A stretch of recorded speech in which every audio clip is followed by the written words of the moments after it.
One of my favorite watches. We'll talk about one of my favorite watches today. That's the Seiko Spork. Technically, it's the SRP-043K1, but it's adorably known as the Spork. It's a true cult classic in the watch community. Spork isn't just another dive watch. It's a perfect fusion of sporty aesthetics and practical functionality that's earned it a dedicated following among. And if you're wondering about the name Spork, I think it's a blend of sporty and classic, and that's exactly what this timepiece is. Let's dive in and see if this Seiko lives up to its reputation. So let's talk numbers. The Spork features a substantial 43mm stainless steel case with a 13mm thickness. At 150 grams, it's not light. It has a reassuring presence, but it doesn't feel like a boat anchor on. Powering the watch is the Seiko Caliber 4R35, which is an automatic movement with a respectable 41-hour power reserve. Features both hacking and hand winding. It's not going to win any beauty contest, but it's like a Jeep. It's known for just doing its job, and this really is a tool. It's an ISO-rated Divers 200 with a pilot-style dial layout.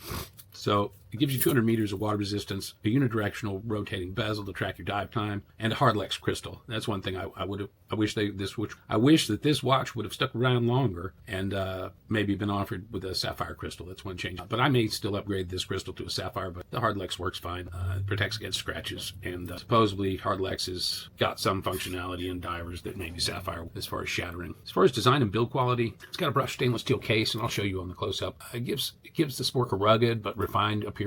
The bracelet deserves a special mention. I don't know if you see, it's a 20mm lug width, but the bracelet, the end links, actually have a flare to them, right? So even though it is 20mm at the lug and 20mm at the clasp, it appears to have a flare in the bracelet. That gives it a little bit of extra sportiness.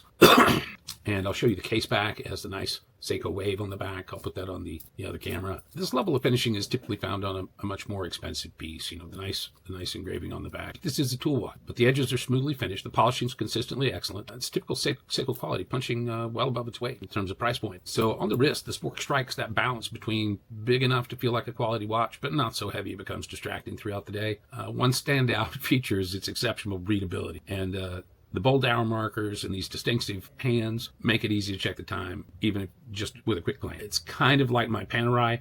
I was looking at some holiday pictures, and they're taken from me across the room, and I can see my watch from across the room, and I can tell what time it is. So it's got that kind of legibility, which is nice. I wear glasses already, and I do wake up sometimes in the middle of the night and wonder, is it time to get up or is it time to go back to sleep? With the legibility and the amount of lume on this thing, I never have to ask that question. Just look at my wrist, I know what time it is. So what I particularly like about this watch is how versatile it is. I've worn it with everything from t-shirts to dress shirts, and it never feels out of place. You know, it's equally at home at the office or underwater. It's a true go anywhere kind of watch. Now, it's powered by the Caliber 4R35 movement. It may not win any awards for complexity, but it delivers where it counts, reliability. It has a 41-hour power reserve. Watch also has a unidirectional bezel that is got a satisfying click and zero backlight, which especially dives. Let's see if we can hear the bezel. I love them. Yeah, went too far. So one thing that sets the Spork away from many dive watches is its thought. There's nothing superfluous here. It is really tooly in its design. Everything that you need and nothing that you... So I'll show you the lume. It's got Seiko's Lumibright, which is legendary for a good reason. The Spork's hands and markers charge quickly and they glow for a long time. I've checked the time, 3 a.m. after having charged the watch earlier, and the lume's still easily readable. Now, I've been night diving. I always felt like bait when I was night diving. We'd be underneath the water and I could just hear in the back of my mind, dum, dum, dum, dum, dum, dum. So I did not have this watch when I went night diving, but I imagine it fine, especially since me being the chicken that I was.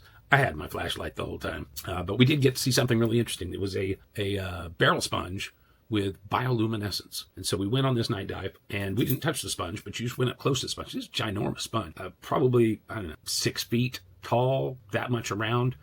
It was taller than round, but it was at least 4 foot around. And we just swooshed some water against the sponge, and just bioluminescent sparkles just cascaded off the sponge. That was a nice dive trip. But I didn't have this watch when I went on that, but I'm sure it would have done well if I had. So let's look at those lume shots. I'm gonna charge it just a little, and I'm gonna put it in a little box because it is broad daylight here, and that's the only way I can get you a shot in the dark. So you can see for night diving or just checking the time during a movie, the lume performance is outstanding, and it adds both functionality and a cool effect. So to sum it up, the Seiko Spork is one of my favorite watches. I don't think it's ever leaving my collection.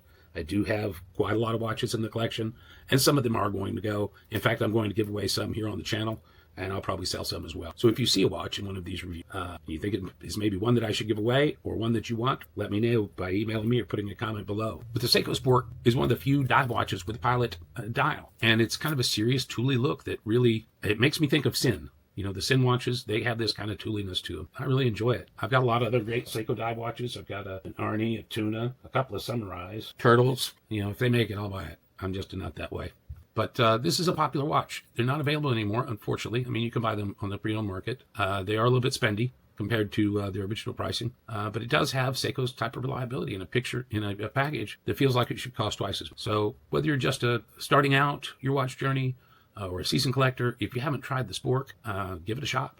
If it's a look you like, I know Mark over at Long Island Watch has also made a watch or two with a little bit of sporky goodness, and I'll put a link to them below because I can't remember off the top of my head what he called. But it's kind of watch that finds itself in a regular rotation on my wrist. No matter how many other timepieces I have, the Spork gets out of the box a lot. So if you enjoyed this review, please hit the like button or subscribe for more watch content. Drop a comment below if you own a Spork or if you have questions about the Spork.